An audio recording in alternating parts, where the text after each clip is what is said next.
by asking you about one of your teammates, Mo Salah, joint top scorer in the Premier League after the weekend. What's he like in and around the squad to play with, and how important the way you play?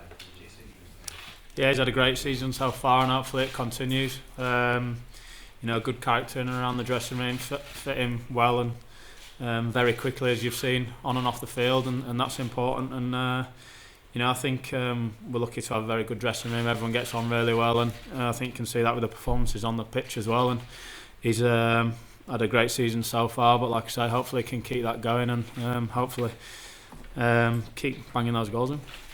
You've played in some really talented teams and squads. How does Mo Salah compare to the best players you've played with? Yeah, like I said, I've been lucky to play with some very good players throughout my career, and he's up there as well.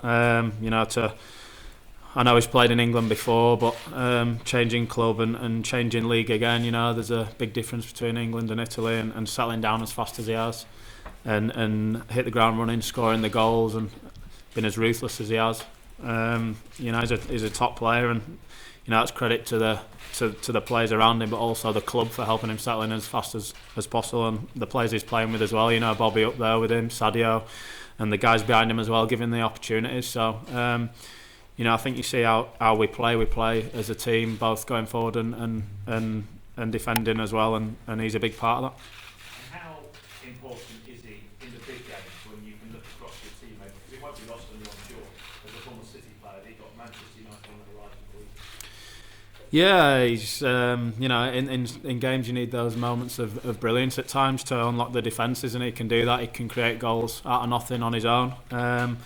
But like I say, it's important as a team that we take some pressure off him as well, and make sure that the goals are shared out throughout the team, and most importantly we keep creating those chances for him. He can do it on his own at times, but it's important that we that we keep creating those opportunities, and also that he keeps doing the work for us as part of that team as well, which he does. Jeff, as a senior player, I think it's fair to call you, how are you managing with the intensity as you lead into the final few matches of the season? Yeah, fine. I feel good, and I think we're in a good place as a squad. We've got injuries back. It's great to see Kleiner coming back into the squad as well. So as a group, we're feeling good. The training's always at a high tempo as well, and I think you can see from the way we're playing and the form we're in, everyone's on the front foot and feeling fresh. For you personally? Me personally, I feel good. I think I've played at this level a long time now, so it's the games and the amount of games that I'm used to it, and the body gets used to it, and the numbers I'm putting in games they're up there with everyone else, and if not higher at times. So I'm feeling good and in a good place for this critical time of the season, because ultimately this is a time of the season where it matters most. And just mentally, with Man United on Saturday, and obviously 5-0 from the first leg, how do you go in balance the two? There's only one in our minds. It's the only thing that matters is the next game in front of you, and Porto. Yeah, we had a good result out there, but they had the chances before we got our goals. They're a good team. Things went right for us on the night, and it was a fantastic performance. But we went out there and scored 5. There's no reason why they can't do that. You look at the last few results; they've won the last 4 games. They've scored a lot of goals as well. So we have to go out there and be ready for them. If I was in their dressing room, I'd want to go out there and prove a point, and it's a very important game for us. Every time we put that Liverpool shirt on, there's a expectation of pressure to win the game, and we expect to do that every time we go out there. And also for the rest of the season, we want to keep this run going and put in a good performance. Okay, just take it back over there. Hello, from Sports TV Portugal. Do you believe that the difference between the Porto and Liverpool is as big as the result in the first leg? No, not at all. Like I say, I think things went very well for his first leg.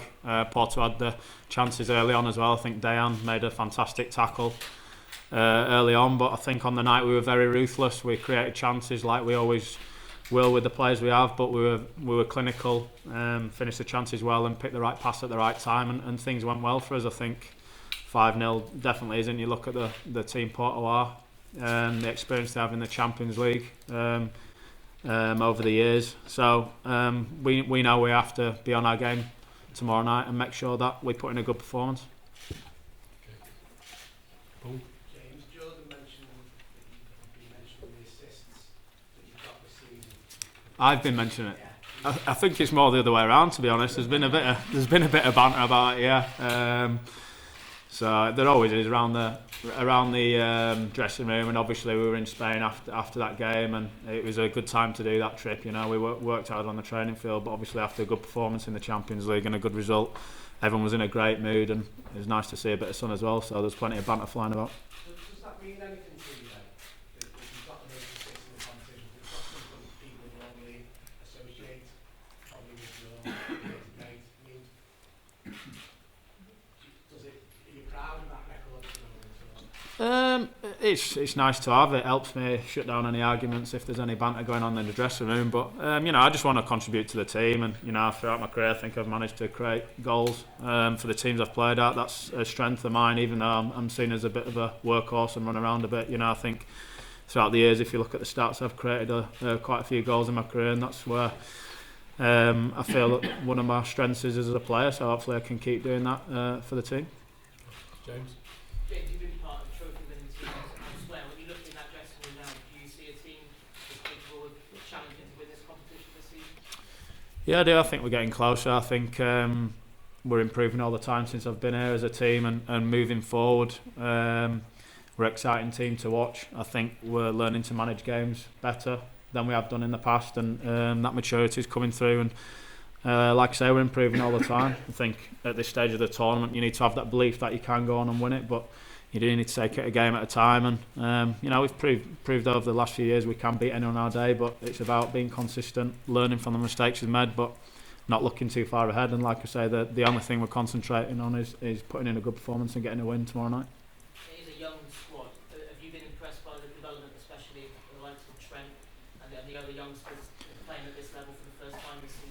Yeah, fantastic. I think, like you say, as a squad, it is very young. You know, I'm 32. I think me and Raggy are up there as the oldest, and there's not too many older guys around us. So, and you know, we're definitely not over the hill at 32. Some would say we're in this prime. So, it is a young squad, but like you say, Trent's been unbelievable. Trent, Woody, to have them around the squad. Not just as players, but as young men as well, and their attitude and the way they conduct themselves is first class. Always wanting to learn. Can't say enough good things about the pair of them.